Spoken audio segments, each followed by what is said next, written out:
So I came across this, and I don't know how many of you have seen this or not, but this woman is running for senator against John McCain.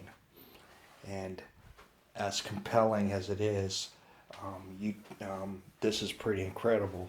But I think what you might find in the second clip that I'm going to show here, even more incredible and much more interesting.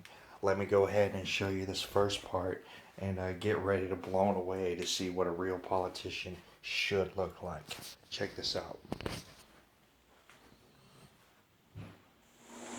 Last week, John McCain made headlines saying President Obama is directly responsible for Orlando. But once the left put on the heat, McCain got out of the kitchen. He did what we're used to. He folded like a cheap lawn chair and said he'd misspoken. John McCain didn't misspeak. Actually, he realized he had implicated himself. You see, John McCain, Barack Obama, and Hillary Clinton have been partners in creating and arming ISIS. Here are the facts. In 2011, John McCain was the lead voice in the Senate calling for arming of the so-called Libyan rebels to overthrow Colonel Gaddafi. McCain even traveled to Benghazi in April of 2011 and called them his heroes. Are you concerned about the people that are actually fighting for the opposition here? Any worries about them? Fighting for the opposition? They're my heroes. Just 1 year later, McCain's heroes used those weapons to kill Ambassador Chris Stevens and 3 other brave Americans. After McCain, Obama, and Hillary had turned Libya into a terrorist playground, they shifted their attention to equipping the opposition against Assad in Syria. A 2012 State Department memo clearly says the opposition to Assad was al-Qaeda in Iraq. That's right. The same terrorists who our soldiers had been fighting in Iraq became McCain's new heroes in Syria.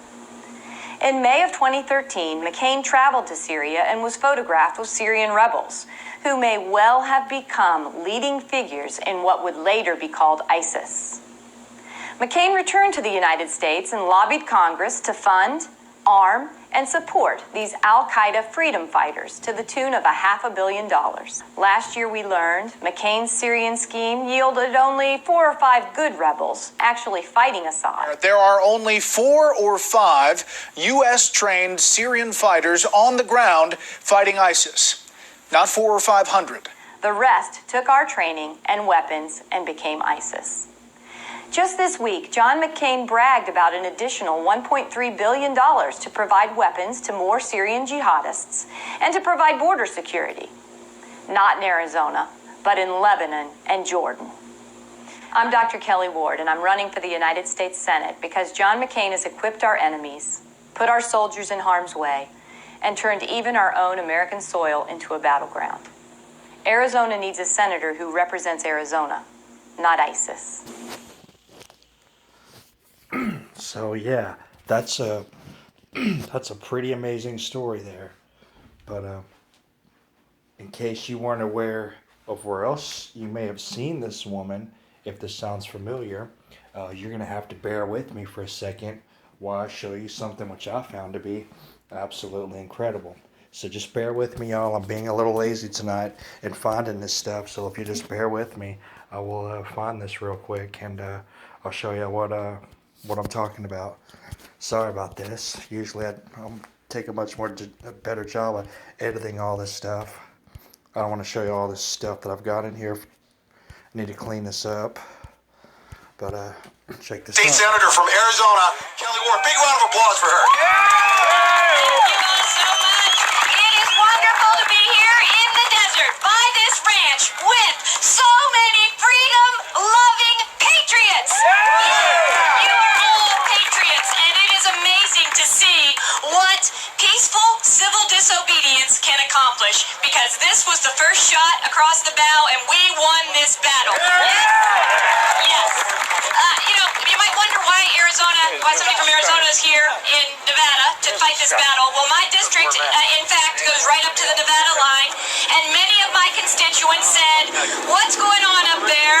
Get up there and find out. We want to know from your perspective what's happening, and you represent us, so we expect you to go. We want you to go find out, because we do not want anything like this to come into Arizona because it's unconstitutional and we are not going to stand for it. We're not going to stand for these massive federal overreach, unconstitutional federal overreach.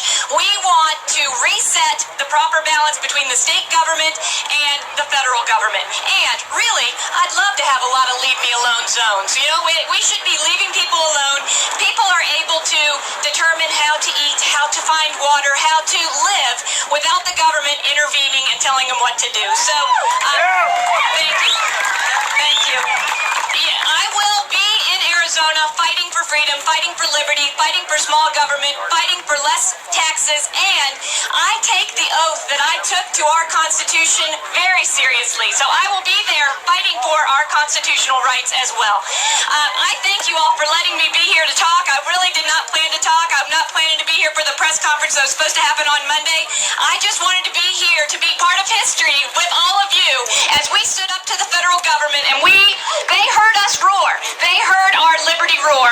And I hope you guys won't stop here. You will continue it. You will tell your friends. You will tell your neighbors and get more and more people because we can accomplish great things. We, the people. So, I think y'all have seen me over time do a lot of coverage of what happened in Oregon. And of course, a lot of the same people that were involved in Oregon were involved in Bundy Ranch. And a bunch of these patriots sit in prison still. Ammon and Pete and Ryan and all these people are still sitting in prison. And there you have it right there. That very same U.S. Senator that you saw give maybe the greatest pitch to be elected into office on an ad that you've ever seen was the same woman who was standing at Bundy Ranch saying, we need more of this. We need to stand up to the federal government. This is unconstitutional. People have rights. So on a couple levels, this is pretty incredible. And you know what?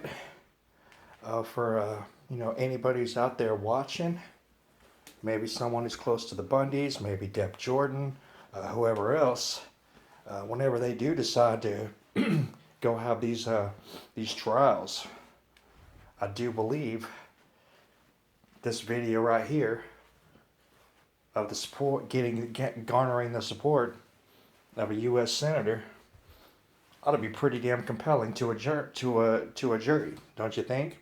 So yeah, maybe I should inform these people that this needs to be heard in court, because I think if jurors see this, it's gonna be a whole new ballgame. I honestly believe that. So anyways, this is the greatest ad for a candidate to become president that I've ever seen. And hopefully you guys like this and share it around. But yeah, this is pretty crazy. Anyways, I will talk to y'all soon. You guys take care.